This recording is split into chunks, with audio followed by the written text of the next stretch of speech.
Welcome back to new video on RS play super. और One Piece के world में कुछ नया ही चल रहा है। एक साथ एक नहीं, दो नहीं, बल्कि बार बार लगातार चैप्टर्स आए जा रहे हैं और अब तो 4 चैप्टर्स बिना किसी ब्रेक के। लगता है ओडा सेंसे को एक नया स्ट्रीक सेट करना है। एनीवेज ये वन पीस वालों के लिए एक बहुत ही स्पेशल मोमेंट है, क्योंकि 4 चैप्टर्स एक साथ पढ़ना, हमने तो शायद इसका सपना देखना भी छोड़ दिया था। अब सपना देखना तो छोड़ दिया था, लेकिन एक इंसान हमारे सपने से कभी नहीं निकल रहा था, जो कि था शैंक्स। शैंक्स के भाई की जो वाइल्ड कार्ड एंट्री हुई है वन पीस की स्टोरी में, उतनी अच्छी तो साबो की एंट्री नहीं थी। लोग सच में पागल हो रखे हैं। मेरे को भी समझ में नहीं आ रहा कि भाई ये सब कैसे हो गया, और मैं ये सोच के परेशान हूँ कि आगे क्या क्या होने वाला है। अब समझ में आया व्हाइट बियर्ड ने ऐसा क्यों बोला था कि जब भी वो शैंक्स का चेहरा देखता है उसके सीने का वो घाव दर्द करने लगता है। लेकिन आखिर ऐसी कौन सी बात पता चल गई इस बार वाले स्पॉयलर्स में? इसके लिए वीडियो को एंड जरूर देखना, और बिना टाइम वेस्ट किए लेट्स रोल द इंट्रो।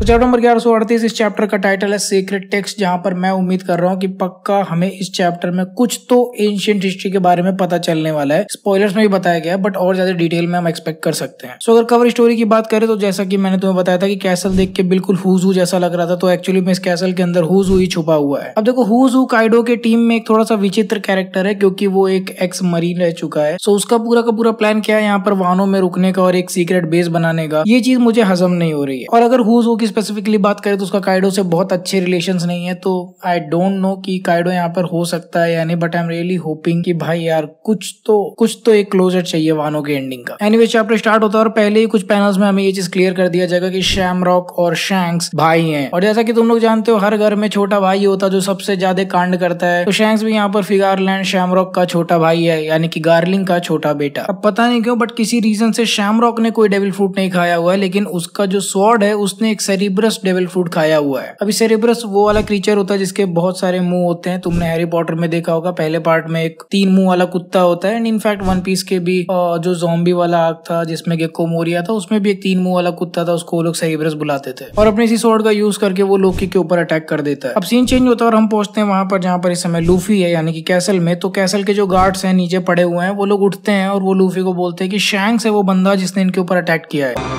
क्या? ये क्या बक रहे हो मादरचोद?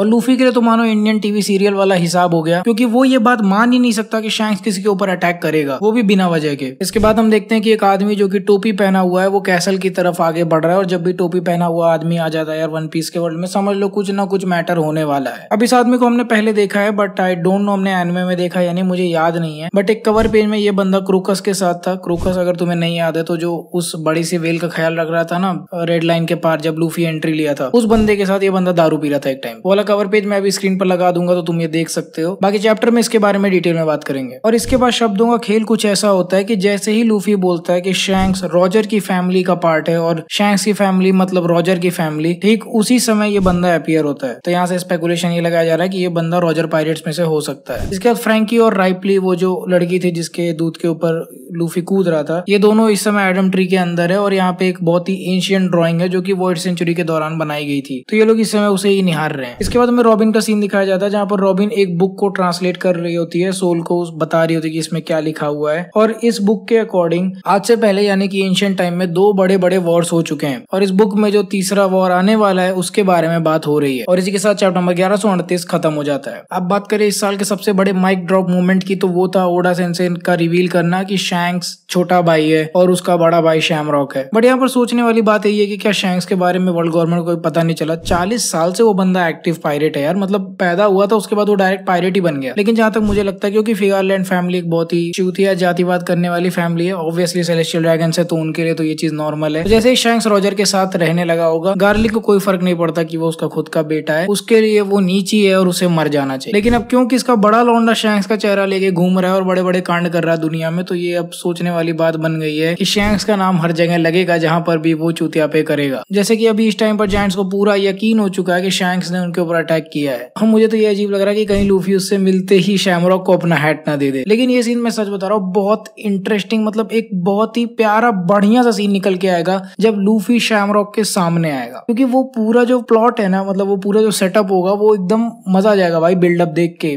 वो देखने वाली सीन बन जाएगी कि आखिर लूफी कैसा रिएक्ट करने वाला जब उसे पता चल रहा है कि शैंक्स का एक बड़ा भाई है और शैंक्स एक्चुअली में एक सेलेस्टियल ड्रैगन है। And with this I think दो सबसे पॉपुलर फैन थ्योरीज कंफर्म हो गई है, जो कि है शैंक्स का सेलेस्टियल ड्रैगन होना और ट्विन ब्रदर थ्योरी। बाकी तुम लोग बताओ तुम्हें कैसा लग रहा है? 3-3 चैप्टर एक साथ आ रहे हैं और तुम्हें लगातार वीडियोस भी मिल रहे हैं चैनल पे। ऑब्वियसली भाई जैसे जैसे मांगा आती है मैं भी मोटिवेटेड रहता हूँ, अगर मांगा ही नहीं आती तो फिर मेरा भी थोड़ा सा मूड कम हो जाता है। ऑब्वियसली वन पीस ही देखने का मेरा मन करता है हर समय, बट अभी आ रही है, मुझे भी मजा आ रहा है यार, सच में बहुत अच्छा लग रहा है। आई होप तुम लोग को भी इतना अच्छा लग रहा होगा। अगर लग रहा है तो फटाफट वीडियो को लाइक कर दो, चैनल को भी सब्सक्राइब कर लो। मैं तुम लोग से मिलूंगा अगले वाली वीडियो में। So until the next one, play on.